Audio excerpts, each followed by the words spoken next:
información es urgente, muy buenas noches, bienvenidos a 4 días.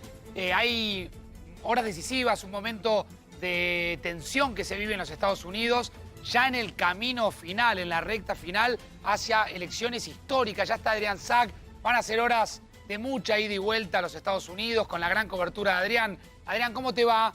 10 de la noche aquí en Buenos Aires, estás en Washington. ¿Qué tal? Muy buenas noches, Facundo y equipo. Así es, son las 8 de la noche aquí en Washington. DC en toda la costa este y en todos los Estados Unidos ha cambiado la hora el fin de semana pasado, el sábado pasado. Ahora tenemos 2 horas de diferencia entre capitales, entre la capital de los Estados Unidos, que es esta, y Buenos Aires y todo el país, toda la Argentina. Bueno, sí, como vos bien lo adelantaste, sí, son horas de tensión realmente. ¿Y por qué de tensión? Debería ser la fiesta de la democracia, se supone mañana, ¿no? El día tan esperado de las elecciones donde Donald Trump se va a jugar su reelección. Pero parece que no es tan así porque ya empezaron las batallas legales, ¿no? ¿A qué me refiero con esto? A que Donald Trump ya anunció que mañana, con la apertura del escrutinio que va a empezar aquí en la costa este después de las 7 de la tarde hora local o las 9 de la noche de la Argentina, va a llevar algo así como un ejército de abogados para que controle los votos, sobre todo los que llegaron por correo, que no van a ser los primeros que se van a escrutar, se van a empezar a escrutar los que voten mañana de manera presencial en todos los Estados Unidos. Son los primeros que se van a contar y que por tradición suele favorecer este escrutinio de los votos que se hacen ese día a los republicanos, en este caso a Donald Trump. Pero bueno, esto es lo que se va a saber, pero después van a empezar a escrutarse los 95 millones de votos o más todavía, dice que son todavía más de 95 millones que se fueron emitiendo, que se fueron haciendo en las últimas 2 semanas. Claro, que se votó aquí todos por los votos adelantado también de anticipados, manera Adri, presencial, ¿no? Son todos los votos anticipados. Ahora, exactamente. Ya voy a profundizar, queríamos tenerte en el comienzo, porque sabemos que se están viviendo horas de máxima tensión política. Ahora, vos que estás en tu casa te preguntarás, ¿en qué puede cambiar la vida de la Argentina? ¿En qué puede cambiar la economía de la Argentina? ¿En qué puede cambiar incluso el rumbo político de este gobierno en relación a lo que pase en los Estados Unidos? ¿Hay una manera de relacionar lo que pueda llegar a pasar mañana en esto que los norteamericanos llaman el supermartes y que viven, si acá nos quejamos de la grieta, lo que se vive en los Estados Unidos es impresionante? Y cuando hablamos de horas de tensión, hablamos de avenidas en las principales capitales que están completamente custodiadas, que tienen los principales comercios en las principales avenidas tapiados. Observen lo que está pasando en Estados Unidos y cómo se está viviendo, ¿sí? La previa a las elecciones. Esto lo conversamos durante varias horas del día hoy con Adrián. Locales tapiados que tienen que prácticamente cerrar, obviamente para protegerse y por temor a que pueda suceder algo en Washington. Fíjense, operarios que van a directamente cubrir el frente de algunas vidrieras, locales comerciales muy conocidos, marcas muy conocidas. Pasa lo mismo en Nueva York, pasa lo mismo en Washington. Fíjense, las principales cadenas de los bancos norteamericanos que terminan con todo un frente de madera para evitar cualquier tipo de tensión y de disturbio. Bloomingdale's, una tienda muy conocida. Fíjense ahí cómo terminan de trabajar y de tapiar. Claro, ¿qué pasa? En las últimas horas se registraron en Filadelfia saqueos y esto hace presumir, ¿sí?, que podría llegar a suceder algo. Sobre todo teniendo en cuenta que Adrián ya está hablando de una guerra jurídica que va a suceder en los Estados Unidos. Ahora nos vamos a preguntar acá, ya está Javier Milei con nosotros. Javier, ¿cómo te va? Buenas noches. ¿Qué tal, Facundo? Un gusto enorme estar contigo. ¿Cómo andás? Lo mismo, gracias por estar esta noche. Ahora vamos a tratar de cruzar la mirada económica que tiene Javier, que siempre es muy concreta, con lo que está mostrando Adrián desde los Estados Unidos. ¿Hay manera de relacionar ese resultado que se espera con mucha expectativa con el futuro de la Argentina, el futuro político, el futuro económico, en un día donde la Argentina realizó anuncios muy importantes en relación al tema vacuna, girando y apostando a lo que va a pasar justamente con la vacuna rusa? El gobierno anunció que efectivamente va a compró un lote de 25 millones de vacunas. En un ratito lo vamos a contar. Y Spillman, que ya está con nosotros. ¿Cómo te va? Buenas noches. Muy buenas noches, Facu. Va a contar los últimos detalles del tema Rafecas. Atención, porque eso es muy importante también. Pero vuelvo a Adrián Sack. Adrián, ¿por qué tanta tensión? ¿Por qué esos locales tapiados, el frente de algunos bancos también con custodia? ¿Por qué tanta tensión se vive? Bueno, nosotros tenemos el precedente de las revueltas enormes que hubo después de la ejecución de George Floyd el 25 de mayo pasado. ¿Recuerdan ustedes ese ciudadano afroamericano que fue asfixiado por un policía blanco? Que estuvo varios minutos debajo de su rodilla y que, bueno, esta imagen hizo que hubiese un nuevo levantamiento de los crónicos que hay aquí en la historia de los Estados Unidos, de ciudadanos afroamericanos organizados en este caso a través de la asociación Black Lives Matter. Entonces, con ese precedente y con otros asesinatos que hubo después, otros tipos de incidentes, se registraron muchos saqueos en distintas ciudades de los Estados Unidos y disturbios de distinta clase, ¿no? Sobre todo de enfrentamiento con la policía. Y cuando estos enfrentamientos se sucedían, bueno, destrozaban negocios de las principales marcas. Aquí en Washington en particular lo que se teme es que, Trump sea reelecto o que mañana, por lo menos con los primeros cómputos, que es algo que puede suceder, Trump lleve la delantera y haya realmente una protesta importante, dado que también la alcaldesa de Washington pertenece al Partido Demócrata y ampara, por ejemplo, que una de las calles sea rebautizada como Black Lives Matter. Hace un ratito estuvimos transmitiendo desde ahí. Entonces, este tipo de enfrentamientos se temen, aquí en particular, pero hay otras ciudades donde lo que se teme es que gane los demócratas, que gane Biden y que haya una revuelta, como ha sucedido en Michigan, donde quisieron secuestrar a la gobernadora directamente. Secuestrar la gobernadora demócrata. Entonces, escuchemos lo que está contando Adrián, porque quisieron secuestrar. Es increíble. A ver, Adri, yo te escucho, y obviamente con muy buena información ya desde hace varios días, y lo que vos planteás es que gane quien gane Trump o gane Biden, el peligro y la posibilidad de que se puedan llegar a cometer desmanes, incidentes, están de los dos lados. Hoy escuchaba un colega decir que la norteamericana es una de las sociedades más armadas del mundo. Digo, también para tener en cuenta, si no es la más armada del mundo, ¿no? Para tener en cuenta cómo se está viviendo esto que es prácticamente una cuenta regresiva, porque estamos hablando ya de menos de 24 horas para conocer el resultado. En un rato vamos a tratar de explicar esta idea del voto popular versus el colegio electoral. Lo va a tratar de explicar Adrián. Recordemos que ya votaron cerca de 93 millones de personas, más de la mitad del total de los votantes. Y obviamente hablamos de que hay estados que están mucho más peleados que otros. Ahora, ¿los encuestadores qué dicen, Adri? Bueno, los encuestadores, la gran mayoría de los encuestadores, que son los contratados por los medios de aquí de los Estados Unidos, que en más de un 90% apoyan al Partido Demócrata de manera abierta y que por estas últimas semanas se han casi transformado en un verdadero apéndice del Partido Demócrata, hablan de diferencias de por lo menos más de 6 o 7 puntos. El promedio sería, si ponés todas las encuestas, es una aberración, digamos, promediar todas las encuestas con los métodos diferentes que tienen, sería de 7.7%. Pero ¿sabes una cosa? He estado hablando con encuestadores también. Y llama mucho la atención justamente la metodología que estuvieron usando. Ninguna encuesta de las que se hizo, por lo menos de las reconocidas, fue de manera presencial. O sea, el famoso encuestador que va con la planilla, bueno, eso no se hizo y se hicieron encuestas, el método fue reemplazado por el COVID, por la pandemia, con teléfono, con encuestas telefónicas. Y lo cual pierde un poco de fidelidad la calidad de la información, Adri, ¿no? Sí. A ver, quiero preguntarte cómo juega... Exacto, porque no se sabe de dónde proviene. ¿Cómo juega Obama en todo esto? Pero antes de que me respondas, me voy a la pantalla, porque quiero ver un video que circuló en las últimas horas, ¿sí? Ahí estamos viendo lo que es la artística que ha preparado A24 a propósito. Pero fíjense esto.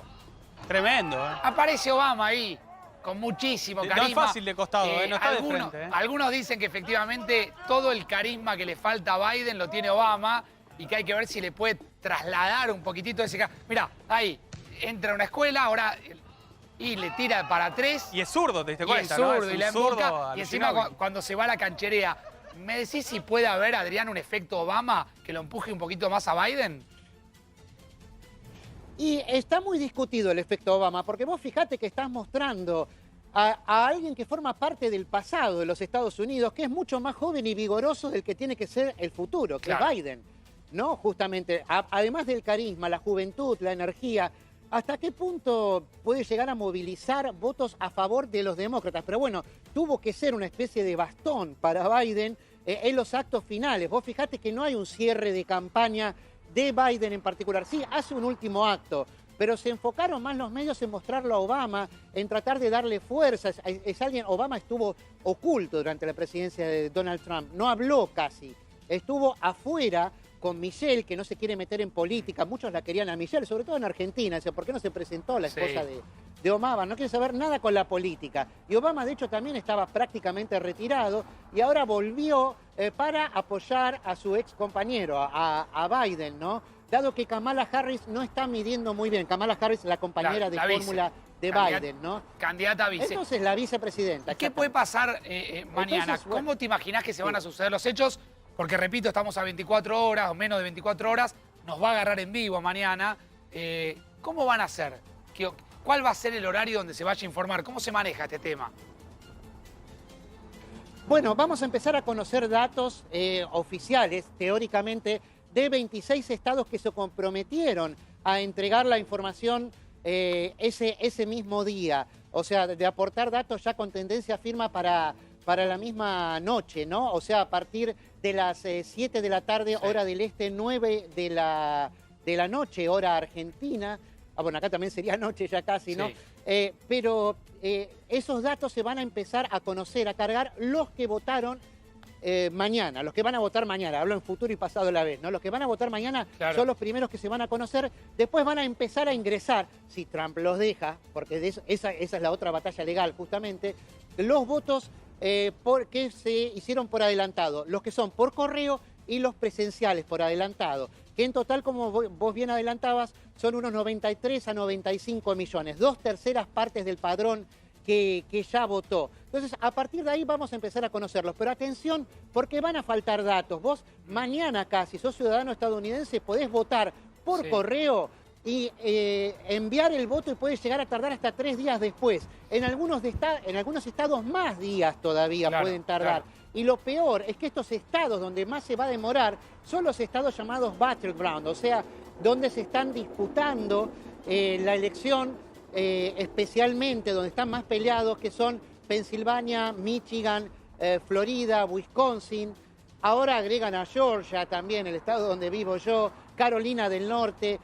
Son estados donde no van a estar todos los votos, ¿no? Y donde ya, incluso hoy en Texas, algunos republicanos estaban queriendo impugnar una cantidad importante de votos porque, fíjate que cuando votás por correo es un procedimiento medio complicado porque tenés que firmar el voto y esa firma tiene que coincidir con la que está registrada, cosa que a veces no pasa, ¿no? Pasa en el banco en Argentina, que firmo para sacar algún depósito. Sí, después no es la misma, ese voto queda impugnado. ¿Cómo te va, Dale. Adrián? Ezequiel Queda Spielman. anulado. ¿Cómo andás? Te quiero ¿Qué tal, consultar, Ezequiel? Buenas ¿cómo andás? noches. Si nos puedes un poquito desandar sobre el tema del voto latino. Específicamente, no sé cuántos argentinos votan allá en Estados Unidos, no sé si tenés el dato, pero sobre todo, ¿cómo viste el voto latino en esta última semana de campaña y qué podemos esperar con respecto a si va a ser decisivo o no para la victoria de uno o de otro, ¿no?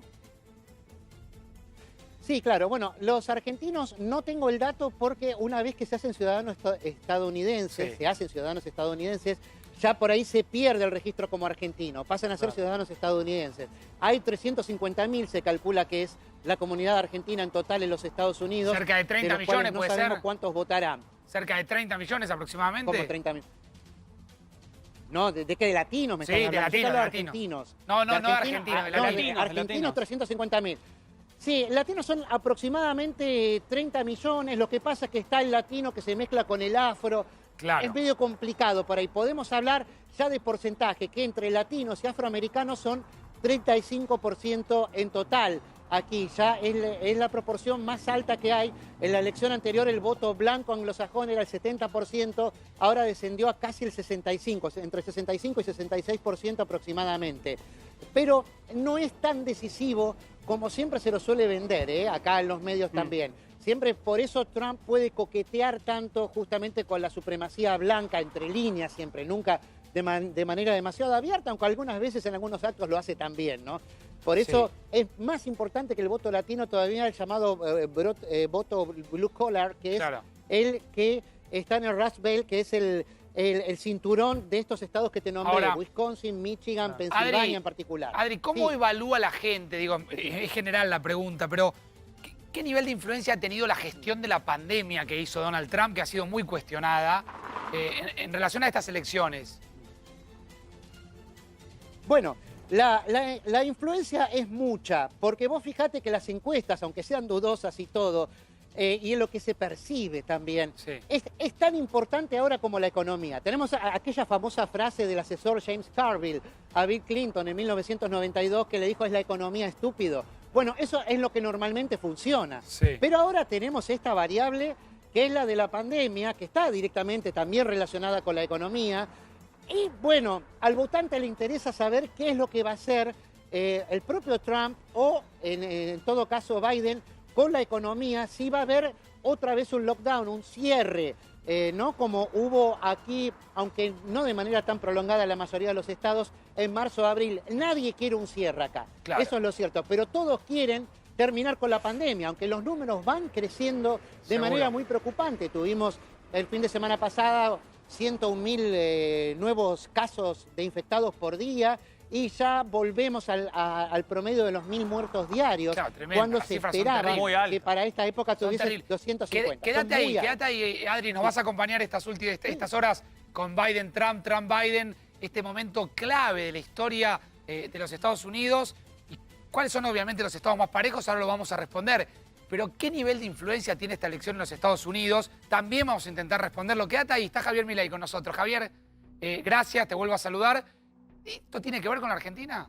Mira, lo que pasa es que el tamaño de los desequilibrios de Argentina son tan monstruosos que lo que pasa en el mundo es casi marginal, porque los problemas de Argentina son muy grandes y dependen de Argentina, y en general, digamos, la solución es que suele tomar el gobierno, en lugar de reducir los problemas, los amplifica. Entonces, me parece que poner el foco afuera, yo no digo que no sea algo importante, pero sería algo importante si vos tenés una economía normal. No es el caso argentino, que vive de ese equilibrio en desequilibrio y que es un volcán a punto de explotar. Pero Javi, en la época de Macri, la presidencia de Trump colaboró efectivamente para que los últimos 2 años de Macri por lo menos le entren fondos frescos, aunque sea del Fondo Monetario y de algún otro organismo internacional. Lo que vos decís, Ezequiel, es cierto eso. Estaba supuestamente, Macri vendía que iba a normalizar la situación, tenía un discurso muy amigable, pero era un blef, ¿no? Porque esa hipótesis del gradualismo que tantas veces los liberales le hemos criticado y que iba a terminar mal, efectivamente, ¿cómo terminó? Muy mal.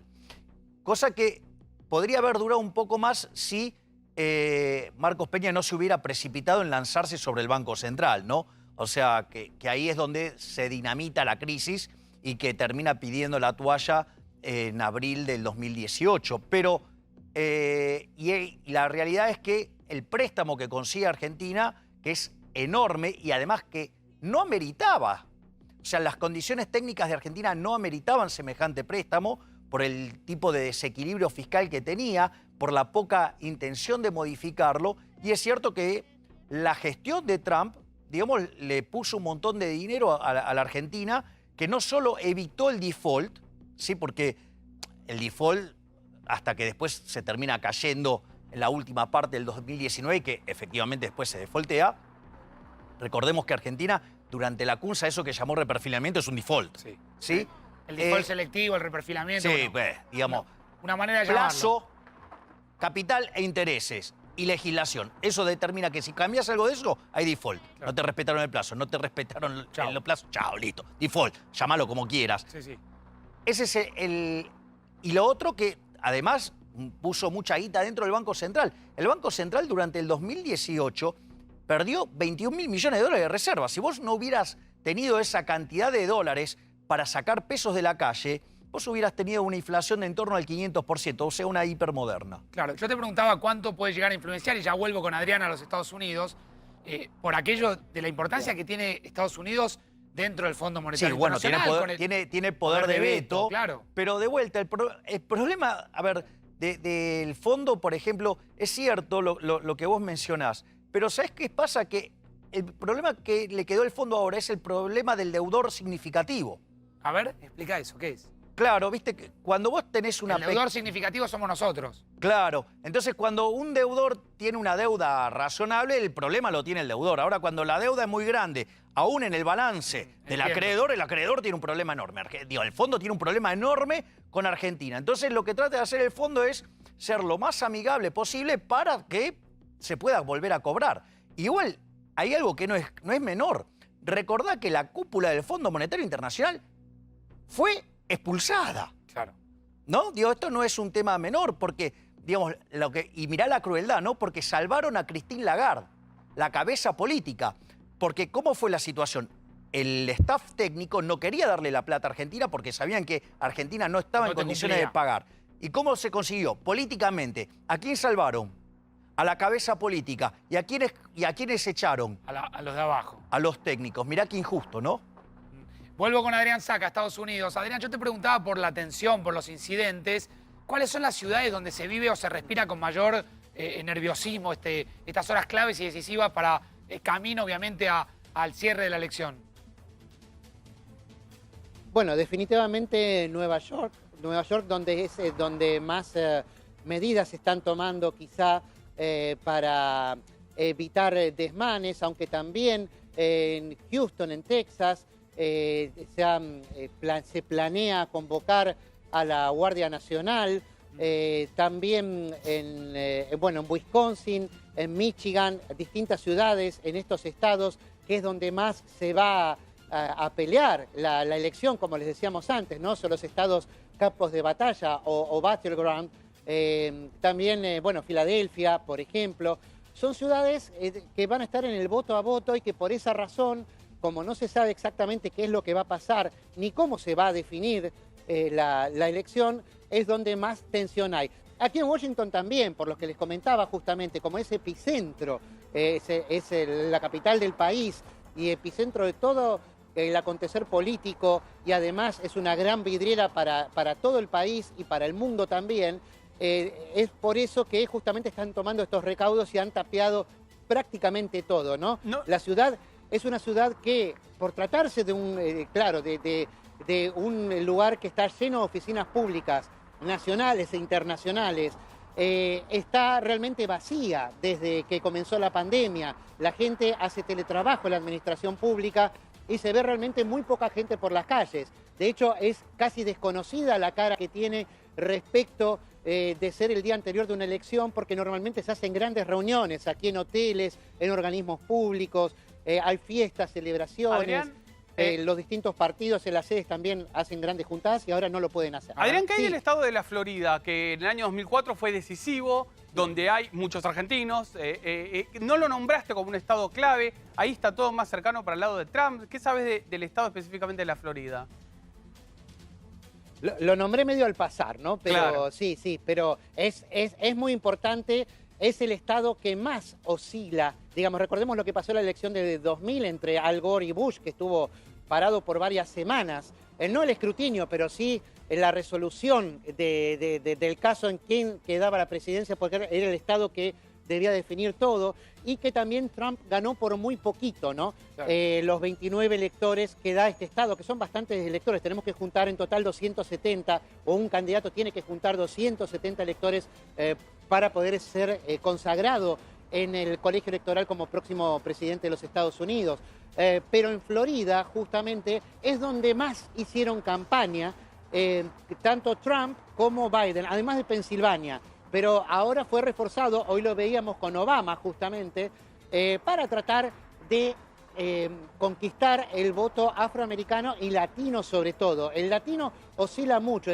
Florida es un estado que está muy dividido entre lo que es el condado de Miami-Dade, Miami y sus alrededores, y el resto de Florida, ¿no? La parte norte es tradicionalmente republicana y el sur se divide entre Miami-Dade y los alrededores, que son por ahí más republicanos, pero Miami-Dade demócrata y las grandes ciudades demócratas. Es algo que se repite en otros estados también, ¿no? Las ciudades demócratas, los entornos rurales y suburbanos más republicanos. Pero bueno, vamos a ver, van a estar los ojos también ahí. Sí, es importante, pero da menos electores que los del norte que les comentaba recién. Quédate ahí. Quiero ver si te entendí bien, Javier. Si es que el lío económico que hay en la Argentina es tan grande que quedamos afuera de la discusión geopolítica del mundo, ¿no? Claro, exacto. Fíjate esto. La realidad es que Argentina está transitando la peor crisis de la historia. Y eso ya no hay dudas. Esperá, lo argumentás con datos. ¿Es la peor crisis económica de la historia argentina? Exactamente. ¿La peor cuál había sido? La del 2002. Sí. En el 2002, por ejemplo, el PBI cayó 10,9% y tuviste un segundo semestre de mucha caída que fue de 16%. Este año se espera que caiga 12,2% según el gobierno y en el segundo trimestre tuviste una caída de 19,1%. La tasa de desempleo en aquel momento fue del 25%. Hoy la informada es 13%, pero en realidad hay un efecto desaliento que si vos lo corregís te da 29%. Si querés lo cuento para que la gente entienda. Suponete un mozo de un bar. Lo echan porque cierra el bar. Y el bar de al lado ya cerró también. La pregunta es, ¿va a ir a buscar trabajo? No. Se queda, ¿por qué? Porque sabe que no encuentra. Eso se llama efecto desaliento. Pero el efecto desaliento, la gente no sale porque sabe que si sale no hay trabajo. Exactamente, pero en condiciones normales, ¿qué pasaría? Iría a buscar. Por lo tanto, cuando vos corregís por eso, la tasa de desempleo verdadera es 29%. ¿29%? Claro, con lo cual la situación es muy complicada. 3 de cada 10 argentinos tienen laburo. Exactamente, de los que quisieran trabajar. De los que quisieran laburar. Exactamente, no es una definición menor esa. No, claro. Y después, el otro punto es, por ejemplo, la pobreza. La pobreza fue del 55% en aquel momento. Sí. Hoy la pobreza en promedio del primer semestre es 41%. En el segundo trimestre tenés 47%. Hay algunas cuestiones metodológicas que hacen que sea un poco más alto porque esas eran encuestas presenciales. Y aquellos que no tienen teléfono los reemplazaste por gente que la pudiste llamar por teléfono. O sea que el número es un poco más grande también. ¿Y qué es lo que pasa? Vos tenés un desequilibrio monetario muy grande en Argentina que si deriva en un estallido inflacionario importante, lo que vos vas a tener es que hay una multiplicación de la pobreza enorme. Claro. Vas a ver niveles de pobreza en el orden del 75% y vas a ver un caos social. Pero ahí te tengo que parar y preguntarte, ¿ves un escenario de estallido inflacionario? Sí, es altamente probable. El desequilibrio monetario en Argentina es monstruoso. O sea, vos para que te des una idea, el déficit fiscal que tenés que financiar son 30.000 millones de dólares. Hoy, digamos, el déficit va a estar en torno a 8 puntos del PBI. Tenés también el déficit cuasi fiscal, o sea, el del Banco Central, que son 10.000 millones de dólares más. Sí. Entonces vos vas a emitir todo eso para financiar todo eso. Y el problema es que vos no tenés demanda de dinero. Fíjate lo que son las cosas. Las reservas netas en lo que va del año cayeron cerca de 10.000 millones de dólares. Y vos tuviste un superávit comercial, dólares que te entraron por 11.000 millones. Y aún así perdiste reservas netas. Y encima tenés caída en el nivel de actividad económica. Todo eso significa que el poder adquisitivo del peso tiene que caer. Es decir, todos los precios, precios en unidad monetaria, subir y el dólar es un precio más. Ahora, Javier, hablas de la peor crisis económica de la historia argentina. ¿Es la economía, es la política, es la pandemia o es todo junto? Mucho tiene que ver con la política y mucho tiene que ver con la cuarentena cavernícola que hizo Argentina. Argentina hizo la cuarentena más larga y más profunda del mundo. Y a pesar de eso, Argentina está en el lote del 10% de países con la mayor cantidad de muertos por millón de habitantes. O sea, estamos frente a un escándalo. Y el daño que se causó sobre la economía es enorme. Fíjate esto, estábamos con el caso de Estados Unidos. En Estados Unidos, la tasa de crecimiento que mostró en el último trimestre medido, anualizada da 33%. Es algo así como el 7,5, casi 7,5. Estamos hablando del rebote después de la caída. Claro. Vos fíjate que la gran mayoría de los países del mundo hacen una V corta. Cayeron fuerte y recuperan fuerte. Francia, España, Italia, por poner un ejemplo. ¿Por qué? A 13, 14 caída del PBI. Sí, pero después 15. recuperan fuerte. ¿Por qué? ¿Y por qué Argentina no recupera fuerte? Bien, ese es el punto, pero porque Dale, esto es lo importante. ¿Por qué vos caíste fuerte? Porque sacaste gente del mercado laboral, para que, digamos, o porque se infectó o para que no se infecte. Y eso hizo, ¡bum! Plum. Se te cayó el nivel de actividad. Ahora, una vez que esas personas vuelven al mercado de trabajo, ¿qué pasa? Rebota. ¿Por qué no rebota con esa fuerza Argentina? Argentina hace una V corta, pero le amputó la mitad del brazo derecho. Argentina, perdiste 3.7 millones de puestos de trabajo. Mandaste a la quiebra un montón de empresas. ¿Qué hizo el gobierno? Te dejó sin ingresos y te obligó a seguir pagando impuestos, te obligó a mantener, digamos, las personas en el puesto de trabajo, te puso doble indemnización si querías echar a alguien. Entonces, ¿qué te generó? Te generó una quiebra por generalizada de empresas. Entonces, claro, hoy tu recuperación, no, fíjate que los últimos datos de actividad, la actividad empieza a mostrarse más lenta en su expansión. ¿Por qué? Y porque destrozaste el tejido real. Por eso era muy peligroso el tema del manejo de la pandemia. Porque, de hecho, hay un estudio en Estados Unidos que lo hizo JP Morgan, ¿sí?, sobre cuántos días podía bancar una empresa chica, ¿sí?, por cuestión de capital de trabajo. Paralizada. Parada. En promedio 27 días, imagínate en Argentina. A ver, Ezequiel. Javier, hablaste, Facu te preguntó por la economía, pero también deslizaste el tema político. ¿Vos crees que viene una crisis política más grande? ¿Ese es uno de los motivos por los cuales decidiste finalmente jugar en la arena política? Algo que has generalmente, por lo menos no te has metido en eso en los últimos tiempos, recién ahora has decidido meterte. ¿Vos visualizás, parte de tu ingreso a la política electoral tiene que ver con que visualizás una crisis política en la Argentina? Sí, pero a ver, la propia crisis la manifiesta la propia Cristina. Cristina ve que viene la piña, se da cuenta que el equipo económico de Alberto es de cuarta y no la ve, y quiere despegar. Y es tan hábil que agarra y le hace el abrazo del oso a la oposición, o sea... Planteando el acuerdo. Claro, y la oposición va y entra, es una cosa increíble. O sea, pero al margen de... ¿Pero vos no creés que fue un planteo genuino el acuerdo? No, para nada. ¿Y cuál es la jugada? O por lo menos la que vos interpretás. Que como va a venir la crisis... ¿Pero no estamos en la crisis ya? Sí. Pero va a venir peor. Pero claro, vos... lo que pasa es que la crisis estalla hoy, pero vos el problema lo empezás a ver hacia adelante. O sea, no es que Menezes... la economía tiene esto que se llama rezagos. El problema te estalla hoy, pero vos la gente lo va a ver con mucha claridad de repente en 5 meses, en 6 meses. Espera, Javier, porque yo digo, nos ve un montón de gente que hasta ahora está terminando el día, comerciante, gente que tiene una pyme, cuenta propista, que dice, pará, yo estuve parado 7, 6, 5 meses, cuarentena eterna, recién ahora empiezo a ver que puedo salir, vos caminás por una avenida de cualquier avenida de la capital federal, ves más movimiento, locales abiertos. Digo, ¿no debiera empezar a venir las Pero ya se amputó la suba, ya se amputó el rebote. ¿Está? Ahí llegó. Que se está desacelerando el rebote. Entonces, ¿qué es lo que sucede? De hecho, ¿qué es lo que pasó? Alberto, un presidente sin poder. El poder, digamos, lo tiene Cristina. ¿Qué hizo Alberto? Alberto era de manual, tenía que hacer ¿qué? Se debía a su base de sustentación política. Entonces, ¿qué hizo? Hizo un movimiento, digamos, hacia, si vos querés, las ideas del Instituto Patria, por ponerle una cosa así. Digo, para que no entremos en problemas de derechas, izquierda y todas esas cosas que seguro que no vamos a acordar nadie. Entonces, ¿cuál es el punto? El punto es el siguiente, se movió hacia ahí. Y se recostó más hacia el kirchnerismo y no tanto hacia la moderación de Alberto. Quiero llegar a la idea de crisis política. Bien. Entonces, ¿qué es lo que sucede? En ese contexto que vos ves ahí, ¿sí? Lo que vos tenés es que la llegada del COVID, digamos, recrudeció todo, lo radicalizó, y entonces ahora Cristina ve la crisis venir y no se puede despegar. Entonces, ¿qué hizo? Se despegó y dice, y si no me sale, me abrazo, le hago el abrazo del oso a la oposición y nos caemos todos. Con el acuerdo. Digamos, claro, todos tirados en el piso, ella sigue siendo quien más voto tiene. Pero a ver, si hay una mesa de acuerdo, una mesa de diálogo, y el gobierno convoca a fuerzas políticas, vos hoy ya formás parte, ya hiciste un anuncio político, vos querés ser diputado. Exactamente, ¿Sí? Por la diputado nacional por la Ciudad Autónoma de Buenos Aires. Perfecto, ¿por el partido?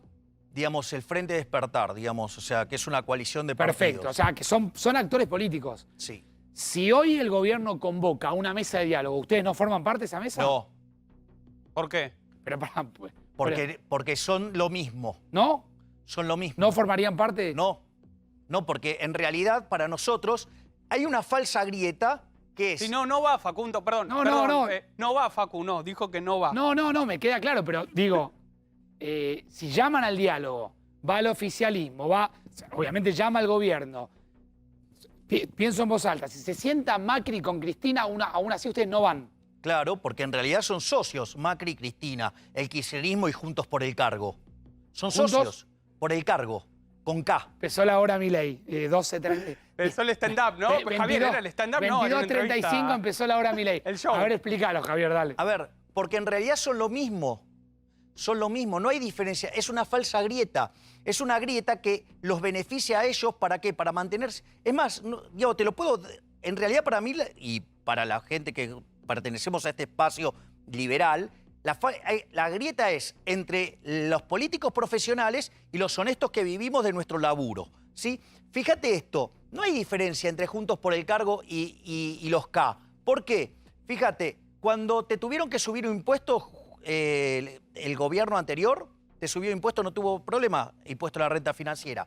Cuando se les complicó la macroeconomía, no tuvo problema en aplicar medidas liberticidas, ir contra las libertades individuales para ponerte un cepo. Cuando tuvo que respetar la propiedad privada, no la respetó en el caso de los ahorristas, porque a los ahorristas en pesos le defolteó y les reperfiló. No solo eso, votó una ley aberrante, sí, como la ley de góndolas, o sea, castigando el derecho de propiedad de los supermercadistas. Pero no solamente hizo eso durante su gestión, sino que después mandó la ley de alquileres en contra de los dueños de las propiedades y mandó también la del teletrabajo, complicándole la vida al laburante. No solo eso, le apoyó todo al kirchnerismo. Y es más, no solo que él hizo eso, además fueron cómplices en el manejo de la pandemia, en la cuarentena. Digamos, te recuerdo que la Ahí reta... depende quién ahí, Javier, ¿no? No, a ver, Ahí, a ver. Pichetto, Patricia Bullrich no estaban de acuerdo con la estrategia que tenían la reta, Te hago una Vidal, ahí pregunta, están. te hago una Dentro de pregunta. Juntos por el Cambio, Pero, ¿no? Pichetto, digamos, ¿era el jefe de la bancada de senadores de quién? De Cristina durante los años de Cristina presidenta. Ah, ok. ¿Y quién fue quien bloqueó en el Senado para que no le hicieran juicio? Pichetto. Bien, es más, la propia Carrió Con los dijo... procesamientos, ¿no? Él tenía toda una teoría sobre el tema de los procesamientos. La propia Carrió dijo que desde el Ejecutivo, o sea, digamos, Juntos por el Cargo, que se ven tan institucionales... Es cambio, Juntos por el Cambio. No, por el cargo. Y te voy a Lo explicar... rebautizó, Facu. Porque en realidad es mentira tan... A ver, porque el punto es este, o sea, no solo que les molesta, no solo que, digamos, o sea, en lo económico son la misma cosa con distinto olor, ¿sí? O sea, son lo mismo, ¿sí? Sino que además es falsa la defensa institucional que hace, digamos, la oposición. Porque en realidad les molesta la vocación totalitaria del kirchnerismo, la cual es cierto. Ahora, Javier, Pero eso les molesta porque tienen miedo de perder los carguitos. ¿Vos te imaginás a esos políticos inútiles yendo a laburar? ¿En serio? Pará. Hablemos del futuro. Por un minuto, yo tengo la bola de cristal. No, hablemos por un minuto del futuro. Hay quienes dicen que ustedes van a mantener esta postura que es muy concreta, como la estás expresando, en esta de medio término, 2021, y que después buscarían una alianza, digamos, si se quiere, de derecha, vos decís derecha o izquierda, no discutamos, nos vamos a terminar peleando, pero para el 2023. ¿Vos en algún momento ves ese escenario? López Murphy, por ejemplo, habla de esto. Bueno, yo no estoy de acuerdo con la posición de López Murphy. ¿Pero López Murphy no va con ustedes? No. Él tiene una posición que resulta muy funcional a Cambiemos. Pero al revés, Javier, perdón. Acá seguime el razonamiento este. ¿Vos creés que hay algún votante de Esper, inclusive que te voten a vos, que en algún momento podría llegar a votar al frente de todos o en algún momento podría caer Juntos por el Cambio? ¿De qué de los dos lugares está más cercano? Y bajo esa idea, en todo caso, ¿cuán funcional puede ser tu candidatura y la de Esper a que gane el kirchnerismo? ¿Me explico? Vamos por partes. Dale. Primero hay toda una parte del peronismo que está desencantada. Digamos, que se siente absolutamente defraudada con Alberto Fernández. ¿Pero vos decís que le vas a robar votos al peronismo? Hay una parte del peronismo que seguramente sí, obvio. En la provincia de Buenos Aires, Esper lo cree en la provincia de Buenos Aires. Vos te lo vuelvo a preguntar. ¿Vos creés que le arrebatás votos al peronismo? Sí, claro.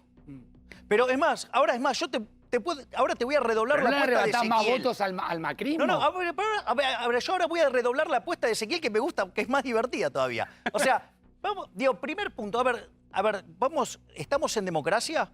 Sí, claro. Yo tengo una pregunta a vos, Facu, perdón, digamos, la confianza, pero hace años que nos conocemos y tenemos una excelente relación. La pregunta es, ¿a vos alguien te dice a quién tenés que votar? ¿A mí? Sí. ¿Ah, sí? ¿Te manejan el voto? No, mi conciencia. No, al margen de tu conciencia. Y la mujer, Javier. No, nadie te dice. Exacto. Entonces, digamos, eso de que este voto es mío, no, eso no existe. Ahora vamos a este punto. Supongamos que, digamos, existe esta idea de esclavos de los votos que propone, Dueño digamos, de los votos, ¿no? Claro, Juntos por el Cargo o el kirchnerismo. Bien, supongamos que entonces efectivamente le sacamos los votos a Cambiemos. Bueno, mirá, la realidad es que Cambiemos le votó todas las leyes que quiso al kirchnerismo. Le fue absolutamente funcional, le fue absolutamente cómplice. Es más, cuando tuvo que votar cercenamiento de libertades individuales, ataque a la propiedad privada y aumento de impuestos, ¿sí? Sí. Siempre votó en la misma línea. O sea, los castigó a todos. Así que en realidad ahí no tienen Mirá, diferencia. Te voy a hacer un poquitito A ver, de... pero te voy a hacer un poquitito para que... A ver, Facundo, vos me conocés. ¿Qué chances ves que yo, digamos, o Sí. sea, vote una suba de impuestos?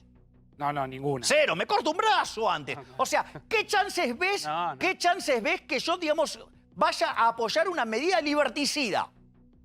Digo, me Cepo. pego un tiro antes. Pero, Sí, ¿cómo por te ejemplo. imaginás? Pero espera. Esto es Porque como interesante. decís que te querés llevar voto del peronismo, yo te voy a hacer un poco de campaña, porque lo hemos hablado, sabés mucho de historia vos.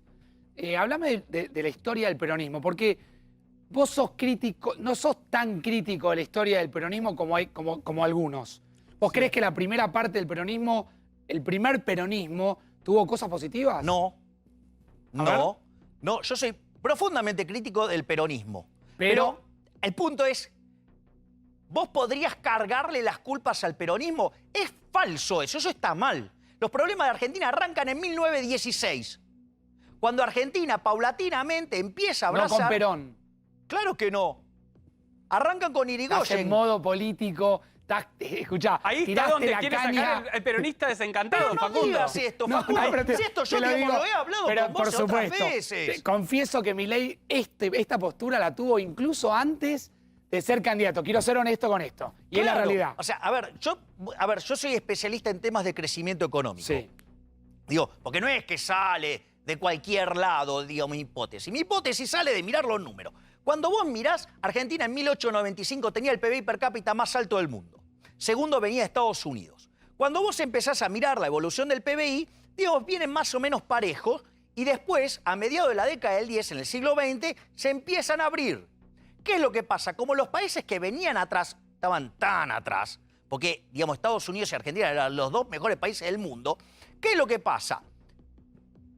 Digamos, Argentina se empieza a estancar, no empieza a funcionar, ¿sí? Pero claro, venían tan atrás los otros que no pierden muchos lugares. Después llegás a la década del 30. En la década del 30 llegamos en torno al quinto lugar, Sí. un sexto, y empezamos a oscilar ahí. ¿Por qué? Y porque el mundo estaba haciendo las mismas estupideces que hacíamos nosotros. Y después vino Perón. Ahí había que elegir si te ibas para el capitalismo o ibas al comunismo. ¿Qué hizo? Eligió la tercera posición. A la luz de los hechos salió mal. Pero ojo, no solo Perón se equivocó, porque los que vinieron atrás quisieron hacer peronismo sin Perón, así que la arruinaron peor. Nombraste a Estados Unidos recién en la comparación que hacías. Vuelvo a Adrián Sack. Quédate por favor, ¿sí? Y estamos sumando también a Elena Poleo, que está con nosotros esta noche. La verdad que es una noche con mucha información. Una línea de Adrián y ya la presento a Elena, agradeciéndole, por supuesto, que esté en vivo aquí para la televisión argentina. Adrián. Sí, ¿qué tal? Me estaba tratando de actualizar justamente con lo que va a pasar mañana, con lo Sí. que vamos a ver, ¿no? Y rápidamente te puedo decir que parece que ninguno de los dos candidatos va a querer conceder el día de mañana la victoria al otro, ¿no? No va a pasar lo que pasó en 2016 cuando Hillary terminó concediéndole el triunfo a Trump. Bueno, ahora el consejo es que ninguno conceda nada.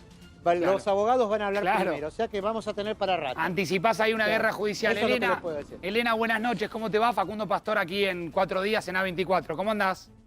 ¿Qué tal? Muy buenas noches, un placer estar con ustedes hoy. Bueno, lo mismo para nosotros. Elena, ¿qué estás viendo? ¿Qué crees que puede pasar mañana?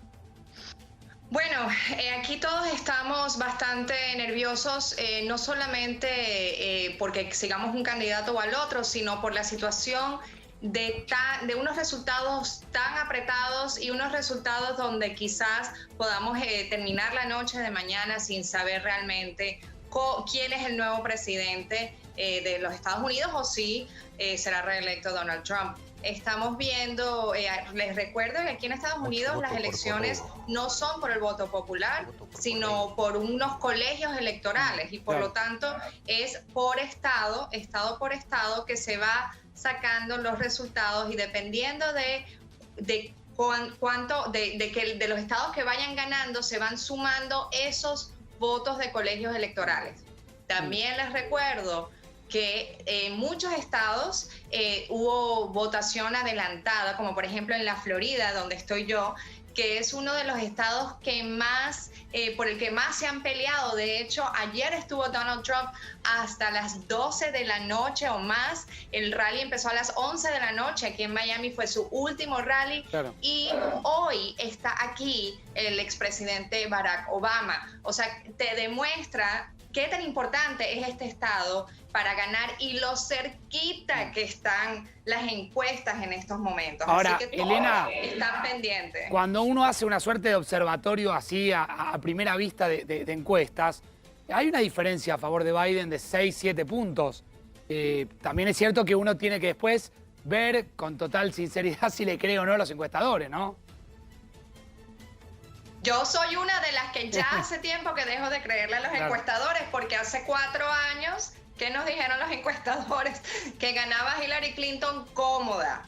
Entonces, realmente es muy difícil creerle a los encuestadores. También hay la tendencia de que la gente dice lo que piensan que el encuestador quiere escuchar. Realmente las encuestas tienen muchos problemas, todos basados en que están hechas por humanos y que responden personas, ¿no? Entonces, también recuerden que aquí se votó por correo. Claro. Se votó anticipado. Mañana realmente no es el día de las elecciones en Estados Unidos. Es el último día en el que se puede votar en las elecciones de Estados Unidos. Claro. Entonces, mañana ya vamos a las 7 de la noche, se cierran los precintos electorales. Acuérdense que aquí tenemos Estados Unidos es tan amplio que tenemos 3 horarios distintos, ¿no? O 4 si contamos Hawái y Alaska, California, después el centro y después Florida y lo que es Nueva York y toda esa costa. Así que se van a ir cerrando los precintos electorales en distintos horarios. Claro. Y ya van a salir los resultados, porque van a tener muchos ya del voto anticipado y el voto por correo. Seguro. Y ya muchos de esos estados tienen normas que les deja contar los votos antes, no publicarlos, pero sí contarlos, claro. Elena, te queremos agradecer muchísimo que hayas estado. Por sí o por no, ¿ya emitiste tu voto vos? Claro, por supuesto. Yo voté temprano. Aquí tengo, además es súper cómodo porque puedes ir a el que te quede más cerca para votar. Así que yo estoy lista ya, mañana a trabajar. Bien, no me decís si es Trump o Biden. No me lo conteste, deja. Bueno, si me siguen en las redes sociales saben perfectamente por dónde me voy yo. Te mando un beso grande, Elena, gracias. Muchas gracias. Muchas gracias a vos. Bueno, me decías que efectivamente lo que pasa allá no va a importar con el desastre económico que tenemos acá. Es que es muy grande el desastre nuestro, o sea, con lo que tenemos nosotros nos alcanza y sobra. ¿Y por dónde se empieza a reconstruir esto, Javier? Porque no va ni siquiera un año de gestión de Alberto Fernández. Mira, ahí yo quiero ir si me permitís, lo voy a unir con lo que dijo Ezequiel, que tiene que ver también con mi involucramiento en la política. La realidad es que Argentina trae un sendero decadente. Pensá que de arrancar el siglo número 1 en PBI per cápita, previo a la crisis estábamos 70. En este momento debemos estar oscilando, según donde quede el tipo de cambio, entre el 100 y el 120. O sea, es un desastre, es una catástrofe lo que pasó en Argentina. Y la oligarquía política es parte de esa catástrofe, es parte. Es decir, la salida para volver a ser un gran país, sí, es abrazar las ideas de la libertad. Y desde mi punto de vista, esas ideas no son compatibles con la oligarquía política, que no están dispuestas a ceder sus privilegios. En ese contexto de que no están dispuestos, o sea, vos tenés distintas formas de enfocarlo. Una de ellas es la solución violenta, la cual yo no adhiero. O sea, y desde mi punto de vista hay que involucrarse y dar la pelea en la arena política, y por eso, digamos, me involucré. Lo que, digamos, nosotros en el frente en el que yo soy parte, digamos, donde las caras más conocidas son José Luis Esper o también, digamos, el amigo Luis Rosales. Básicamente vos tenés reformas de primera generación, segunda. Las de primera generación es reforma del Estado, fuerte baja del gasto público, fuerte reducción de impuestos. ¿Para qué? Para que la economía empiece a crecer.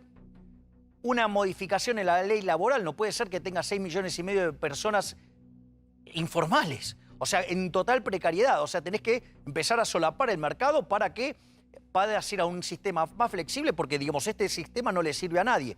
Y por otra parte, una vez que vos tenés esas reformas completas, estás en condiciones de competir al mundo y te abrís unilateralmente.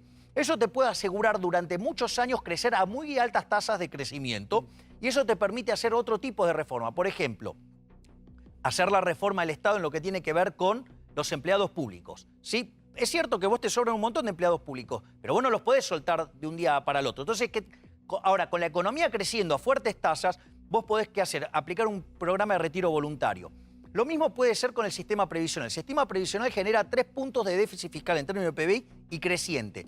Ahora, vos lo que tenés que lograr es solucionar el problema del sistema, pero sin que haya pérdida de derechos. Claro. Eso solamente lo puedes hacer con crecimiento. Bueno, este es un... Bueno, dejate algo para la próxima, porque me hiciste toda la plataforma electoral. ¿Está bien? Sí, hay más. Hay más, seguramente. Dejate algo para la próxima. Espérame ahí. Está pasando en vivo esto, ¿eh?